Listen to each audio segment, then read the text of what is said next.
সভ্যতা এখান থেকে অনেকটা দূরে। এখানে আপনার মুঠো ফোনে জিও ছাতার 4টে দাগ দেখা যাবে না কখনোই। একটি হুড খোলা জিপসি, সামনে বাঁশ দিয়ে তৈরি অরণ্যবাসীদের মতো করে তরুণ পথ। আপনি এখন নেউরা ভ্যালি জঙ্গল ক্যাম্পের ঠিক ঢোকার মুখে।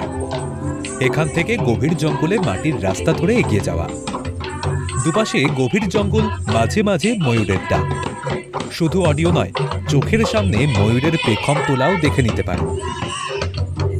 আমি ঠিক রয়েছি নেওড়া জঙ্গল ক্যাম্পের রাস্তায়, এবং সেই রাস্তার পাশেই দেখা যাচ্ছে ময়ূর ঘুরে বেড়াচ্ছে। পরপর দুটো ময়ূর রয়েছে, একটি ময়ূর। লাটাগুড়ি রেঞ্জের অন্তর্গত নেওড়া জঙ্গল ক্যাম্প। চারিপাশে জঙ্গল ঘেরা। সকালে ঘুম ভাঙবে ময়ূরের ডাকে। গোটা রাতভর ঝিঝি পোকার বিরামহীন কীর্তন। এই ক্যাম্পের মোট 5টি ফ্যামিলি কটেজ রয়েছে। 8 জনের থাকার মতো রয়েছে বড় ঘর, সঙ্গে শুকনো লঙ্কা বাটা, বনমোরগের ঝোল। আর কি চাই বলুন তো? এখন যেহেতু এটা জঙ্গলের একদম ভেতরেই, যার জন্য আর কি বেশি পর্যটক আসে আর কি। কটা রুম রয়েছে এখানে? টোটাল আমাদের 9টা রুম রয়েছে।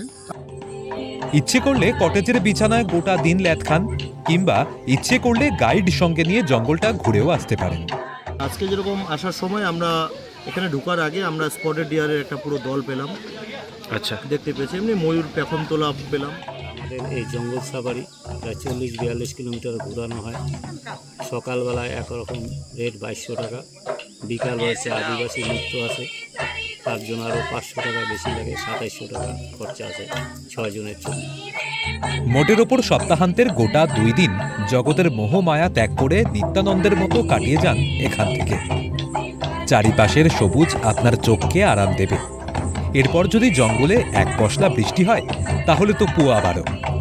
যাই হোক, শহরে এখন গরম রীতিমতো উচ্চ ডিগ্রিধারী, তাই নেওড়া ভ্যালি রীতিমতো জমজমাট। ভীষণ সুন্দর প্রাকৃতিক যে জিনিসগুলো পাওয়া যায়, গ্রিনারি ভীষণ সুন্দর। আর ময়ূরের ডাক দেখতে পাচ্ছি সবসময়। ঢোকার সাথে সাথেই তো রাস্তাতেই দুটো ময়ূর দেখেছি, আর আসার পরেও এখান থেকেও আমাদের রুম থেকেও 2-4টে ময়ূর তো দেখাই গেল। আর সবসময় ময়ূরের ডাক। জঙ্গলের মাঝে অবস্থিত এই ক্যাম্প, তাই সুরক্ষার দিকটি রীতিমতো আঁটো-সাঁটো। যদি আগে থেকে জানিয়ে আসেন, তাহলে জুটে যেতে পারে তিস্তার বর্ণি। রাতে যদি মহাকাল বাবা আশেপাশে চলে আসে, তাহলে রয়েছে বৈদ্যুতিন অ্যালার্ম, রয়েছে সুরক্ষা বাহিনী। তবে এই অঞ্চলটায় হাতি আসে না বিশেষ। এই ক্যাম্প থেকেই মিলবে ওয়াচ টাওয়ারের টিকিট। ক্যামেরায় সানি রায়ের সাথে ঝিলাম দেব, ক্যালকাটা টেলিভিশন নেটওয়ার্ক।